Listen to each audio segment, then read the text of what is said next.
Hey guys! Oh my gosh. Yesterday morning, we received the first half of the season 4 finale, Risk, which was completely unexpected and literally wasn't revealed until an hour before. Y'all know I was freaking out, but nonetheless, the first half is officially here and the theories, we need to get right into them. So the episode begins with us seeing a good majority of the heroes, including Purple Tigress, Viperion, King Monkey, Carapace, Higela, Ryuko, and both Ladybug and Cat Noir gathering together and doing a pound it just as they had finished yet another mission. And as Ladybug is about to head off to retrieve the Miraculous from everyone, Cat Noir does go to ask whether he can come with her, which when after Ladybug goes silent and Cat Noir takes that as his answer, Ladybug goes to give him a kiss on the cheek whilst reminding him that he'll always be her favorite. We finally get to see Rena Furtive again for the first time since Rocketeer, and to see her monitoring the situation very closely from above. And after retrieving all the Miraculous safely, both Ladybug and Rena Furtive meet up to de-transform with one another and head off in hopes to see the very beginning of a movie. Now we then see Gabriel talking to Emily and noting how they should have already been together long ago, and out of frustration, Gabriel goes to accidentally crack her glass coffin and carrying that frustration with him into the following scene where we see him talking to Natalie. Although now we have seen her up and walking again in previous episodes, she's still very ill and assures Gabriel that she knew the risk she'd be taking and was more than willing to do so when the idea finally clicks in with Gabriel. He has to force Ladybug to take risks, no matter the cost. And so as Shadowmoth is looking for his next victim, we see that by focusing, he's capable of hearing all sorts of voices when suddenly he finds the perfect person, and that being this brand new character who is a young boy who goes by the name Froggy. I don't know about you, but I completely underestimated how powerful this little one's power would be, and after being granted the power to release people from their fears, we see him transform into Risk. As he makes his way all over Paris, soon enough, everyone begins receiving what looks to be like a little green frog footprint on the back of their necks, and when one's in the situation of having to make a decision and touches their neck, the effect comes into play and forces them to respond and act in ways they'd never feel comfortable enough to do, and now there's no resisting. And so after Adrian wakes up and is informed by Natalie about his schedule for today, he goes to interrupt Natalie to let her know he knows everything on his schedule, including the breakfast his father has been promising him for months. But of course, it's yet again pushed back, and this time being replaced with a work session for another ad campaign. And that's when Adrian's had it, Risk's power kicks in, and Adrian flips out, expressing how he genuinely feels about this all, and as Plaid goes to warn him that his father won't take this lightly, Adrian goes to say, "I'm willing to take that risk." But unfortunately, due to his circumstances and Gabriel still having the ring, at this point in time, Adrian's efforts are useless. We then see Gabriel's idea for the new campaign, which would follow a girl, being Lila, and a boy, being Adrian, who searches for each other all over the world before finally meeting in Paris at the top of the Iceful Tower, where the two of them have to hug. And as Lila's about to go on about yet another one of her little fantasies, Adrian quickly cuts her off and goes to say, "Lila, we both know that's not true. I may have to work with you, but I don't have to listen to your lies." And soon after, Gabriel announces that Adrian and Lila will be leaving for this months-long shoot this afternoon, and explicitly quotes for this perfume, "Two souls,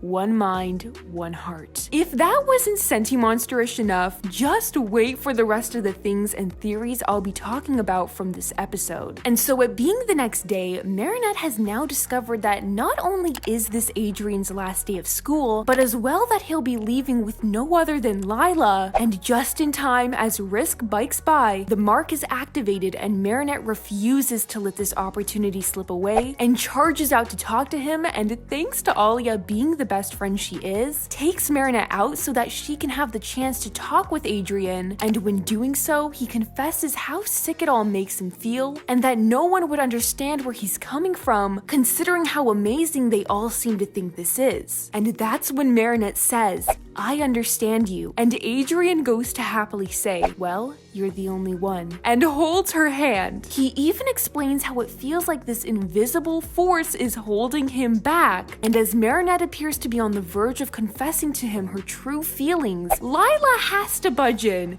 And even when Marinette goes to try for a second time to talk to him, not only does she have one obstacle and or person to get around, but two, and the other being Chloe. With only 3 hours left, Marinette is thinking of every possible thing she can do in order to stop him from having to leave when everyone is against her plan, and ultimately leaves her to having to spill the truth about how Adrian genuinely feels, when most importantly, she says, I'm not trying to save him from Lila, but from his father. Earlier on this season, I'd already been discussing the idea of how it'd not only be a matter of getting the miraculous, but as well as Adrian's freedom back, aka getting the object in which holds his amok, being the ring, and Felix getting his hands on the Peacock Miraculous. And speaking about Felix, who finally makes their appearance in this season's finale, Felix, who's so gracefully just chilling in Adrian's room, and goes to tell Adrian that he's here to save him. I am living for this alliance. Felix tells Adrian that for starters, he needs to stop doing everything Gabriel tells him to do, and when Adrian tells him that he can't, Felix, already well aware of that, assures him that while Adrian can't, he can. Because as we know, back in season 3 in the episode Felix, he was able to retrieve the item in which holds his amok. And this is why I so desperately want to see Felix be the new holder of the Peacock Miraculous in the future, because not only is it clear that he has good intentions and wants to genuinely help Adrian, but by doing so, both him and Adrian would not only have complete control over themselves, but as well as their very own existence. And so as the plan takes off, both have switched places with one another. While Felix is snooping around the Agreste mansion, he stumbles upon Natalie, who's having trouble fitting everything into the case, when Felix advises her that he can help her, and while doing so, sneaks the iPad into his bag. And from here, if you thought this episode was intense, oh, we are just getting started. And soon after slipping out of Natalie's room, Felix has the perfect opportunity to do what he hadn't gotten the chance to do in the episode Gabriel Agreste, and that being to scope out Gabriel's studio whilst wearing this high-tech like lens on his eye. And bingo, the two miraculous are there. However, from Gabriel Agreste, we know these are fakes that were purposely left for Felix to find, and as he gets access to the secret elevator to the basement, this feels like Ephemeral all over again, only this time, this is really happening, and it's Felix in this position, and after opening up Emily's coffin, Felix is in absolute disbelief. I got chills hearing him gasp, and as he sprints away to get back upstairs, all I'm imagining is, although he must be having 100 thoughts going through his mind right now, what about his father? Unfortunately, while I never got the chance to share my Gabriel Agreste analysis in time, containing many theories I had for this finale, and just theories I had in general, there is a few that I find very fitting to talk about right now, and the one being the mystery behind Felix's father. Being said that I've always believed in the senti-monster theory between the two twins, Adrian and Felix, I was always very skeptical about a topic that was rarely touched on in episodes, and that being about what happened to his dad. From the few things we know, Felix's father not only passed away the same year as Emily, but when excused for his behavior in the episode Felix, Amelie goes to say it's due to his father no longer being here to stop him, which to me makes no sense considering what a close bond we see both Amelie and Felix have, which leads me to the theory that Felix's father was the other holder of the Peacock Miraculous at the point in time when Emily was around. Knowing the holder of the Peacock Miraculous can only make one senti-monster at a time, and that an amok cannot be split across multiple objects, as confirmed by Thomas, if Emily was the creator of Adrian, then it'd be impossible for her to as well have created Felix. And the same goes for Gabriel. Not only did Gabriel have to be reminded of how the Miraculous worked back in season 1 by Nuru, but seeing as he's constantly creating and destroying new senti-monsters, that would only lead me to one last option, and that being the person we barely know anything about, yet is magically in the same position position as Emily is, at the same time, Felix's father. And so moving on, the intensity is just continuing to pick up, and we see Gabriel pass on the twin ring to Natalie and tells her he's not only entrusting her with the ring, but as well as his son. And at the same time all of this is happening, Felix is freaking out and trying to get out, while Gabriel and Natalie are now calling for Adrian, and just in time when Felix makes it, he chucks the eyepiece to the ground and tells Gabriel he doesn't want to go on this trip. And look at this man's face. The face of realization that he no longer has control over Adrian without that ring. And what do you know? We're getting to see Marinette click into the idea that she needs to be the knight as portrayed in Mark and Nathaniel's story. Only, instead of it being Marinette to do the job, she's willing to become Ladybug, use her Miraculous for her own problem, and take a huge risk. We then see Adrian as Felix in the park with Plag, which is giving me major flashbacks to the original adaptation idea for Miraculous, where it would have been Felix and Plag, and while he's waiting to receive a call from Felix, he gets one, but from Kagami, which is a very harsh but truthful one that again is playing into the fact that Adrian's always being controlled. He doesn't have a say in his life, and even if he wanted to, it's almost impossible with him being manipulated by his father 24/7, as if, like Kagami says, he's being his puppet. And once again, with the mark left from Risk being reactivated, even after Adrian lets Felix know to stop the plan, Felix still carries on, and not only is Ladybug realizing she's too late to catch up with Adrian, but Adrian himself is too late to stop Felix. So now, we've got Ladybug chasing after who she thinks is Adrian, when really, it's Felix in disguise, and Adrian running around in Felix's suit. And so even after Ladybug attempting to convince Adrian to stay, the train still takes off, and Natalie assures Gabriel, who at this point has managed to get at the top of the Eiffel Tower, that his son is safe, and with that, Shadowmoth's next plan can commence, and this time being to create a giant senti-monster called Strike Back. Now, whilst Ladybug might have failed the first time, she's willing to risk it all, and not only transform back into Ladybug again, but now plans to unify herself with the horse Miraculous. And at the same time, with Adrian now being home alone and looking for his father, he stumbles upon the eyepiece Felix was wearing earlier, and while I'm unsure as to whether or not we can confirm that this eyepiece was recording, I highly believe that Adrian will put it on himself and see no other than what Felix had recorded, seeing Emily, what's behind the painting, and the Miraculous. Now, while that is where the episode ends off on, it certainly isn't the end to my theories. Remember this scene we had gotten a peek at for the finale? Well, since we didn't end up seeing it in the first half, we can now confirm this will be taking place in Strike Back, and I've had a couple of theories bubbling in my mind for the possibilities in which this scene can take us, and out of all of them, I'm finding the most evidence to be that Ladybug might just see Felix in Adrian's room. Knowing Adrian's already boarded the train and taken off, why else would she be going back into Adrian's room, and more specifically, his bathroom? Adrian continuing to run around in Felix's suit is very misleading, and this being the first time Adrian's wearing this, I can't see Ladybug not assuming this really is Felix. Another image we had received which will apply to Strike Back is the one where we see Felix disguised as Adrian in the train while wearing the fake Miraculous and snooping through Natalie's iPad, which likely will lead to him finding out even more things planned. Now, you guys know for a while I've been theorizing that not only would Felix be the new holder of the Peacock Miraculous, but that he'd as well get his hands on the real one this finale. Now, this seems almost impossible considering he's left off with the fakes. However, what if it wasn't him that really got the Miraculous, but Ladybug? The last thing we hear Ladybug mention this episode is about bringing Pegabug back, and what happened when Pegabug was around? She was incredibly close and had the opportunity to snatch up the Miraculous from Shadowmoth. Seeing Shadowmoth is in such an open space and ultimately putting himself at risk, I don't see why this time Ladybug couldn't be successful. Of course, it'd be crazy to see Ladybug working with Felix, considering the terms they'd left off on with one another, but if Adrian discovers the truth about everything from the eyepiece and ultimately realizes he is a senti-monster, and working with Felix is in his best interest. With having that mark from Risk, he could easily confess everything to Ladybug, just as he did with Marinette, and together, the three of them would be in on working together to get the Peacock Miraculous as well as the ring. And lastly, from another spoiler we'd previously received for Strike Back, we know that the only solution Ladybug and Cat Noir will have is to voyage Strike Back into space and into the sun, and as recently revealed, this finale will not only be as heroic, will continue into season 5, but as well will leave us on a huge cliffhanger. And putting these three things together only leads me to believe that this will be Ladybug's downfall and or defeat. Not to mention how earlier on in this episode, as Felix is putting in these codes, we get a super quick glimpse of one in which reads, Hawkmoth wins this time. But as always, what do you guys think? I know this analysis and theory video was long, but I really do hope you guys enjoyed hearing all of my theories because there are just so many possibilities. And the very last episode of this season, Strike Back, will be airing on March 12th from Disney USA. As always, be sure to let me know your thoughts and theories down below and subscribe so you never miss the tea on the show you love. And I'll see you guys in the next one.